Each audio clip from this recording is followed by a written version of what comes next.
नमस्कार। आप देख रहे हैं संतोष पाठक ऑफिशियल। मैं हूं शिव कुमार मिश्रा, मेरे साथ हैं संतोष पाठक जी। स्वागत और अभिनंदन। तमाम दर्शकों को नमस्कार, आभार और शिव जी आपको भी नमस्कार। और आज की चर्चा की शुरुआत करते हैं, सीधे मुद्दे पर आते हैं। फंस गया मामला। ज्ञानेश कुमार की प्रेस कॉन्फ्रेंस ने उन्हें एक पूरे झमेला में फंसा दिया है। झमेला इसलिए हो गया कि उन्होंने विपक्ष से एक बार भी राहत नहीं बरती और सत्ताधारी दल से एक कोई सवाल नहीं किया। अगर वो कल ये भी कहते साथ में कि अनुराग ठाकुर को भी हम नोटिस जारी करेंगे, बीजेपी के उन सभी नेताओं को नोटिस जारी किएंगे जिन्होंने इस मामले पर बात की है, और चाहे राहुल गांधी हो, अनुराग ठाकुर हो, या फिर घनश्याम दास तिवारी हो, या फिर राधेश्याम पचौरी हो, कोई हो, जिनने चुनाव आयोग पर सवाल किया, हम उन्हें सबको नोटिस देंगे।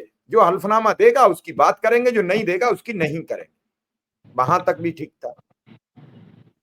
आज अखिलेश यादव ने अपने सभी रिसीड तलाशे और रिसीड लेकर सदन के बाहर खड़े हो गए, पत्रकारों को बुलाया, भैया तुम भी ले लो, तुम भी ले लो, तुम भी ले लो, और जिनसे नहीं लिया उनसे पूछा, भैया आप क्यों नहीं ले रहे हो। उनका कहना था कि जो हमने एफिडेविट दिए उनके तो जवाब दे देते। कम से कम प्रेस कॉन्फ्रेंस में 3-4 पत्रकारों ने पूछा, कुछ मिला नहीं, कुछ जवाब नहीं आया। अब इस पर विपक्ष आज संजीदा हो गया और कांग्रेस के प्रवक्ता राज्यसभा सांसद सैयद नासिर हुसैन ने यह सवाल कर दिया कि जरूरत पड़ी तो हम महाभियोग लाएंगे, और इसको लेकर इंडिया गठबंधन की एक बैठक हुई। उस बैठक के बाद क्या क्या हुआ बाद में पता लगेगा, लेकिन अब बड़ी तेजी से खबर चल पड़ी है कि विपक्ष लाएगा महाभियोग, हटाए जाएंगे या माफी मांगेंगे या फिर खुद देंगे इस्तीफा। हटाए जाएंगे, माफी मांगेंगे या फिर खुद देंगे इस्तीफा। ये 3 सवाल मेरे। पहला सवाल संतोष सर के साथ हाजिर, क्या है अब आज की खबर आपके पास? देखिए, बिल्कुल सीधे कह सकते हैं कि कल जो प्रेस कॉन्फ्रेंस करके विपक्ष के नेता जो कि संवैधानिक पद पर बैठे हुए हैं, उनको चेतावनी देना, सिर्फ चेतावनी देने के लिए प्रेस कॉन्फ्रेंस करना कि 7 दिन में माफी मांगो, नहीं तो ये माना जाएगा कि आप जो आरोप लगा रहे हैं वो अनर्गल आरोप लगा रहे हैं। और इस तरह की चेतावनी भरी भाषा में बात करना और उसके बाद इंडिया गठबंधन का एकजुट हो जाना। शिव जी जरा ध्यान से देखिए, कल सासाराम में वोटर अधिकार यात्रा की शुरुआत थी। मंच पर आपको कांग्रेस के राष्ट्रीय अध्यक्ष मल्लिकार्जुन खड़गे भी नजर आ रहे होंगे। लेकिन राहुल गांधी जब सासाराम की यात्रा पर जा रहे थे, बिहार जा रहे थे, तो दिल्ली में उनके घर के बाहर एक बुजुर्ग व्यक्ति तिरंगा लेके खड़े थे, जिनसे बात करने के लिए राहुल गांधी ने अपनी गाड़ी रोकी। तो देश का माहौल कैसे बदल रहा है। बुजुर्ग लोगों को, 80-85 साल के लोगों को एहसास हो रहा है कि देश में कुछ ना कुछ तो गड़बड़ चल रहा है, कहीं ना कहीं कुछ ना कुछ तो दिक्कत है। तो मल्लिकार्जुन खड़गे कल सासाराम में नजर आते हैं, मंच पर नजर आते हैं, और वही मल्लिकार्जुन खड़गे आज देश की राजधानी दिल्ली पहुंचते हैं। तो देश की राजधानी दिल्ली में मल्लिकार्जुन खड़गे का जो कार्यालय है, चूंकि वो राज्यसभा में विपक्ष के नेता भी है, तो उन्हें संसद परिसर के अंदर बाकायदा एक कार्यालय मिला हुआ है। वहां इंडिया गठबंधन के नेताओं की बैठक हुई। मोटे तौर पर एनडीए गठबंधन के उपराष्ट्रपति उम्मीदवार को भी लेकर चर्चा हुई, और दूसरी बात थी संसद की कार्रवाई को लेकर क्या किया जाए, और तीसरी बात की एसआईआर को लेकर। जब से संसद का ये मानसून सत्र शुरू हुआ 21 जुलाई से, तब तक रोजाना विपक्ष प्रदर्शन कर रहा है, सरकार से चर्चा की मांग कर रहा है, लेकिन सरकार के कान पर जू तक नहीं रेंग।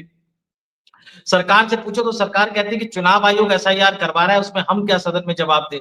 लेकिन चुनाव आयोग पर जब जब कांग्रेस पार्टी और अन्य विपक्षी दल आरोप लगाते हैं, तो तुरंत भारतीय जनता पार्टी के नेता उनके बचाव में उतर आते हैं। तो आज जो चर्चा हुई मल्लिकार्जुन खड़गे के दफ्तर में, कार्यालय में, उसमें इंडिया गठबंधन के नेताओं में मोटे तौर पर एक सहमति बनी है कि हमें देश के मुख्य चुनाव आयुक्त ज्ञानेश कुमार के खिलाफ महाभियोग प्रस्ताव लाना चाहिए। और अभी तक जो सूत्र बता रहे हैं कि इसको लेकर जो अंतिम बैठक होगी, जहां अमित शाह हारे हैं कुछ दिन पहले, शायद हो सकता है कि वहीं इंडिया गठबंधन के नेताओं की एक अंतिम बैठक हो, जिसमें ज्ञानेश कुमार को हटाए जाने के लिए महाभियोग प्रस्ताव लाए जाने पर अंतिम चर्चा हो। हमारे दर्शक कुछ तो समझ गए होंगे, लेकिन फिर बता देता हूं। कुछ दिन पहले बिहार से लोकसभा सांसद, पूर्व केंद्रीय मंत्री, पायलट राजीव प्रताप रूडी ने कॉन्स्टिट्यूशन क्लब के चुनाव में अमित शाह के आदमी संजीव बालियान को कितनी बुरी तरह से शिकस्त दी थी। और उस चुनाव में सोनिया गांधी समेत विपक्षी इंडिया गठबंधन के कई बड़े-बड़े दिग्गज नेता वोट डालने गए थे और निश्चित तौर पर उन्होंने संजीव बालियान को तो वोट नहीं डाला होगा, उन्होंने राजीव प्रताप रूडी को ही वोट डाला होगा। तो उसी कॉन्स्टिट्यूशन क्लब में एक बड़ी बैठक मल्लिकार्जुन खड़गे ने इंडिया गठबंधन के नेताओं की बुलाई है, जिसमें देश के मुख्य चुनाव आयुक्त के खिलाफ ज्ञानेश कुमार के खिलाफ महाभियोग प्रस्ताव लाने पर चर्चा की जाएगी। और मैं एक बात और बता दूं कि जब संसद के दोनों सदनों में जब ये महाभियोग का प्रस्ताव आएगा, निश्चित तौर पर नंबर अभी आपको एनडीए के पक्ष में नजर आ रहे होंगे, लेकिन कई राजनीतिक दल है जो खेला करने की तैयारी कर सकते हैं। तो आप ये मानकर चल लीजिए कि ज्ञानेश कुमार के लिए जो तकलीफें हैं, जो संकट का दौर है, वो आने वाला है, बढ़ने वाला है। बेनकाब तो कल की प्रेस कॉन्फ्रेंस में हो ही चुके हैं, लेकिन अब एक बार फिर से पूरे देश के सामने संवैधानिक तरीके से विपक्षी इंडिया गठबंधन उनको बेनकाब करने की तैयारी कर रहा है। शिव जी, अब हटेंगे कि नहीं हटेंगे, इस्तीफा देंगे कि नहीं देंगे? जिस तरीके से वो कह रहे थे कि मैं किसी कीमत पर नहीं मानूंगा, मैं नहीं झुकूंगा, मेरे वोटरों का अपमान मैं कभी बर्दाश्त नहीं कर सकता, ये नहीं हो सकता, वो नहीं हो सकता है, वो सीधी सीधी धमकी दे रहे थे। लेकिन एक बार भी उन्होंने सत्ताधारी दल से सवाल नहीं किया और ये सवाल सबको कचोट रहा है। उन्होंने कल जितने सवाल किए उसके बाद हमें तो ये समझ में आया, उन्होंने चुनाव आयोग की पोल खोल दी, उन्होंने चुनाव आयोग की सारी अंदर की पुरानी बातें खोल दी। पिछले वाले चुनाव आयोग तो शेरो शायरे के जरिए अपना सिस्टम बना रहे थे और ये वाले लच्छेदार बातों से, तथ्य न उनकी बातों में थे न इनकी बातों में थे। लेकिन वो इतनी बात तो अच्छी थी कि कम से कम चुनाव आयोग की गरिमा बनाए हुए थे, इन्होंने तो गरिमा खत्म की है। किसी चीज की जब गरिमा खत्म नहीं होती है, घर में बहू आती है नई नई, सबसे घूंघट करती है, सबको प्रणाम करती है, फिर एक दिन सब उसके सामने छाती पर नाचने लगते हैं, फिर वो सरका पे भी पल्लू नहीं रखती है, फिर वो एक दिन ससुर साहब से भी कह देती है पानी ले आना। तो कल गरिमा खत्म हुई है। उदाहरण समझाने का ये आशय था। गरिमा कैसे खत्म हुई? गरिमा इसलिए खत्म हुई, कल चुनाव आयुक्त बन के प्रेस कॉन्फ्रेंस नहीं कर रहे थे, वो सरकार के प्रवक्ता बन के प्रेस कॉन्फ्रेंस कर रहे थे। जिस हिसाब से ऑपरेशन सिंदूर के दौरान जो प्रवक्तागण थे वो जवाब दे रहे थे, कोई नहीं कह रहा था कि रफाल गिरा है, कोई नहीं कह रहा था कि कोई हवाई जहाज गिरा है, कोई नहीं कह रहा था कि हमारा नुकसान हुआ है, लेकिन धीरे धीरे सब बातें सामने आई। आज वो प्रवक्ता कहाँ है? कहाँ है वो सेना के सम्माननीय प्रवक्ता? क्योंकि हमने फॉलो अप स्टोरी करना संतोष सर बंद कर दिया है। और जिस दिन फॉलो अप लेना शुरू कर दिया, उस दिन नरेंद्र मोदी को किसी की विरोध करने की जरूरत नहीं होगी, सरकार खुद ब खुद उखड़ जाएगी। आज हम चर्चा कर रहे हैं चुनाव आयुक्त पर, 3 दिन बाद फॉलो अप इस पर भी नहीं लेंगे कि उस प्रेस कॉन्फ्रेंस के बाद विपक्ष ने क्या कहा, सत्ताधारी दल ने क्या कहा, विपक्ष क्या महाभियोग क्यों नहीं लाया, ये फॉलो अप नहीं लेंगे। तब तक उससे बड़ी खबर प्लांट हो चुकी होगी। लेकिन कल रोक लिया राहुल गांधी का वोट अधिकार यात्रा का टीवी पर प्रसारण, आज कैसे रोकोगे? कल कैसे रोकोगे? ये 17 तारीख 17 दिन की रैली, 16 दिन की, रोकोगे कैसे? क्या है मेगा प्लान? फंस गई है जान तोते में। तोता कल उड़ नहीं पाया, बिल्कुल तोता उड़ रहा था, वहीं गिर रहा था, उड़ रहा था, थोड़ा सा चलता था वहीं गिर जाता था, तोता उड़ नहीं पाया। विपक्ष का तोता कल एक से एक बड़े पत्रकारों ने इतना उड़ाया कि वो नीचे नहीं आ रहा जमीन पर। अब पत्रकारों ने उड़ा दिया है।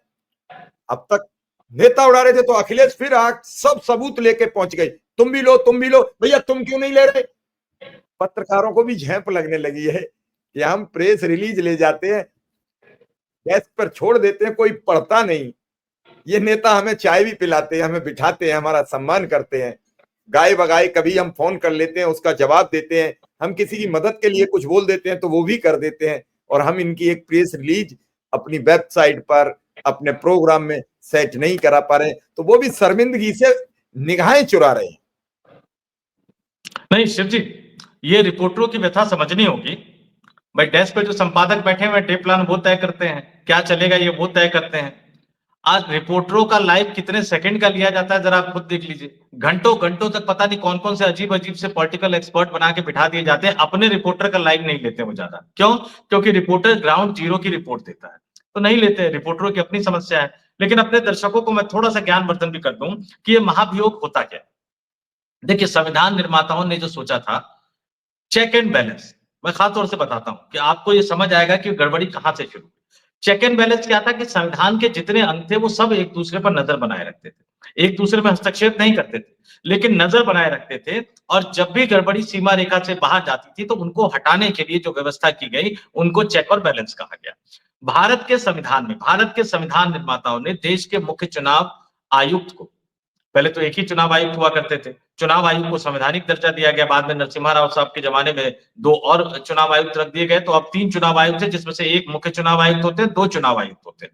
भारत के संविधान के अनुच्छेद 324, मैं दोबारा दोहरा रहा हूं, अनुच्छेद 324 में चुनाव आयोग को स्वतंत्र संवैधानिक संस्था का दर्जा दिया गया। क्यों? ताकि वो सरकार के दबाव से, प्रभाव से मुक्त होकर स्वतंत्र और पारदर्शी चुनाव कराए। और मुख्य चुनाव आयुक्त को जो हटाने की प्रक्रिया है वो सुप्रीम कोर्ट के न्यायाधीश के समान है, यानी महाभियोग है। महाभियोग क्या है? संसद के दोनों में से किसी भी एक सदन में, लोकसभा या राज्यसभा, दोनों में से किसी भी एक सदन में मुख्य चुनाव आयुक्त को हटाने के लिए महाभियोग का प्रस्ताव लाया जा सकता है, लेकिन इसको दोनों सदनों में अलग अलग पारित होना जरूरी है। और प्रस्ताव को सदन में मौजूद जितने भी सदस्य हैं और मतदान करने वाले सदस्यों के 2/3 बहुमत से पारित कराना होगा। और एक सदन से प्रस्ताव पारित होने के बाद वो दूसरे सदन में जाएगा और दूसरे सदन में भी 2/3 बहुमत से उसको पारित करवाना जरूरी होगा। और दोनों सदनों से जब महाभियोग का प्रस्ताव पारित हो जाता है तो उसके बाद राष्ट्रपति मुख्य चुनाव आयुक्त को हटाने का आदेश जारी कर सकते हैं। ये चुनावी प्रक्रिया है। चुनाव आयोग की निष्पक्षता और पारदर्शी, 2-3 चीजें कहूंगा मैं अपने दर्शकों को। जब भी चुनाव आते हैं तो आप देखते होंगे अपने अपने इलाके में जितने भी साइन बोर्ड होते हैं, बैनर होते हैं, पोस्टर होते हैं कि फला मंत्री ने फला उद्घाटन किया, फला मंत्री ने फला उद्घाटन किया, उनके नाम से जो द्वार है उनको ढक दिया जाता है या पेंट कर दिया जाता है। क्यों? क्योंकि चुनाव आयोग क्या मानना है कि निष्पक्ष चुनाव कराने के लिए लेवल प्लेइंग फील्ड होना चाहिए, यानी जो सत्ता में है और जो विपक्ष में, दोनों में से किसी के साथ भेदभाव नहीं होना चाहिए। तो जाहिर सी बात है, बोर्ड किनके होते हैं? मंत्रियों के होते हैं, लेकिन वो ढक दिए जाते हैं। तो आप ये थोड़ी कह सकते हो कि ये समान व्यवहार नहीं कर रहे हो। लोकतंत्र समान व्यवहार का नहीं, लोकतंत्र समानता का व्यवहार का है। जो उन्होंने कहा कि हम सबके लिए, सब हमारे लिए समकक्ष है, कैसे समकक्ष होगा? एक सरकार चला रहा है, पूरी मशीनरी सरकार की उसके पास है, एक विपक्ष में है, उसके पास कुछ नहीं है, दोनों समकक्ष कैसे हो जाएंगे? कार्रवाई तो सरकार के खिलाफ करनी होगी ना। जो बैनर और पोस्टर और बोर्ड जो आप ढकते हो, सरकारी मंत्रियों के ढकते हो ना। तो जब आरोप लगते हैं तो जांच कराने की बजाय आप आरोप लगाने वाले पे सवाल उठाना शुरू कर देते। आप कहते हैं राहुल गांधी शपथ पत्र नहीं देते, अखिलेश यादव ने दे रखा है, क्या कर लिया आपने अभी तक? बीजू जनता दल ने दे रखा है, क्या कर लिया आपने अभी तक? और फिर जब आप प्रेस कॉन्फ्रेंस करने के लिए आते, देखिए, चुनाव आयोग के इतिहास में चुनाव की तारीखों के ऐलान के अलावा किसी और मुद्दे पे कभी प्रेस कॉन्फ्रेंस नहीं हुई है। आप संडे के दिन, छुट्टी के दिन प्रेस कॉन्फ्रेंस बुलाते हो, चुनाव की तारीखों का घोषणा ऐलान करने के लिए नहीं, राहुल गांधी की यात्रा का जवाब देने के लिए। क्या चुनाव आयोग एक राजनीतिक दल? क्या चुनाव आयोग एक राजनीतिक पार्टी है? और उसमें आप विपक्ष के नेता को धमकाते हुए नजर आते हैं। सवाल जो पूछे जाते हैं उन सवालों के जवाब नहीं देते। 5-5, 6-6 सवालों को क्लब करके पूछते हो ताकि आपके जवाब जो है वायरल ना हो, लेकिन फिर भी आपके जवाब वायरल हो गए। और फिर संवैधानिक संस्थाओं को कैसे बीजेपी अपने लिए इस्तेमाल करती है, दर्शकों को मैं बता देता हूं। राष्ट्रपति का चुनाव और उपराष्ट्रपति का चुनाव क्या सोच कर करना चाहिए? राष्ट्रपति और उपराष्ट्रपति के उम्मीदवारों का चयन क्या सोचकर करना चाहिए? कलाम साहब का चयन अटल बिहारी वाजपेयी ने किया था। किसने रिकमेंडेशन दी थी? मुलायम सिंह यादव। इसके अलावा भी कई सारे देश के राष्ट्रपति अलग अलग कारणों से चुने गए। क्या इस देश के पहले राष्ट्रपति जो चुने गए थे डॉक्टर राजेंद्र प्रसाद, तो क्या जवाहरलाल नेहरू ने यह सोच के चुना था कि बिहार के विधानसभा चुनाव में फायदा होगा? नहीं। आप क्या करते हैं? आपने पहले धनखड़ साहब को चुना कि फायदा होगा, फिर आपने द्रौपदी मुर्मू को चुना। द्रौपदी मुर्मू एक शालीन महिला है, बहुत ही सभ्य महिला है और अच्छी नेता है, ग्राउंड जीरो से जुड़ी हुई नेता है, लेकिन आपने उनकी मार्केटिंग कैसे कर दी? आदिवासी महिला, आदिवासी महिला। अरे महामहिम राष्ट्रपति महोदय है, सर्वोच्च पद पर, संवैधानिक रूप से सर्वोच्च पद पर है, हम सब उनका सम्मान करते हैं, हम सब जानते हैं वो आदिवासी है। बार बार आप क्यों बताते हो आदिवासी? और यहां पर आपने उपराष्ट्रपति का चुनाव, उपराष्ट्रपति के लिए उम्मीदवार चुना, आपने ये नहीं बताया कि उनकी क्वालिफिकेशन ये है, उनकी क्वालिफिकेशन ये है, उनकी क्वालिफिकेशन ये है। आपने चरवाया क्या कि नहीं जी वो तमिलनाडु से आते हैं, संघ के बैकग्राउंड से हैं, तो अगले साल जो तमिलनाडु में विधानसभा का चुनाव होगा उसमें फायदा होगा। मतलब आपने एक काबिल व्यक्ति की जिसने 40 साल तक राजनीति की, तमिलनाडु में 2 बार चुनाव जीते, जिसने तमिलनाडु में पहले राष्ट्रीय स्वयंसेवक संघ को, फिर भारतीय जनसंघ को, फिर भारतीय जनता पार्टी को मजबूत करने में भूमिका निभाई, हालांकि मजबूत नहीं हो पाए। उनकी सारी काबिलियत को आपने एक शब्द में समेट दिया कि नहीं जी वो तमिलनाडु से आते हैं और हमें विधानसभा चुनाव में फायदा। आप संवैधानिक पद पर उम्मीदवारों को बिठाने के लिए, नेताओं को बिठाने के लिए इस तरह का क्राइटेरिया चुनते हैं। प्रधानमंत्री प्रधानमंत्री देखिए हम पसंद करें या ना करें, एक लोकतांत्रिक देश में हमें आलोचना करने का पूरा अधिकार है, लेकिन ये भी सच है कि मैं हमेशा नरेंद्र मोदी साहब के नाम के आगे प्रधानमंत्री जरूर यूज करता हूं। क्यों? क्योंकि प्रधानमंत्री है, शपथ ले रखी उन्होंने प्रधानमंत्री की, राष्ट्रपति महोदय ने उन्हें शपथ दिलाई। उनके जीत में कई सारे किंतु परंतु हैं, लेकिन जब तक वो प्रधानमंत्री हैं तब तक वो प्रधानमंत्री हैं और इस नाते हम उनका सम्मान करते हैं। लेकिन आप मार्केटिंग करते हैं कि मैं तो ओबीसी हूं, मैं तो ओबीसी हूं, मैं तो ओबीसी हूं, और पता नहीं कैसी कैसी भाषा का इस्तेमाल की, मुझे 50 बार गालियां दे दी, मुझे 100 बार गालियां दे दी।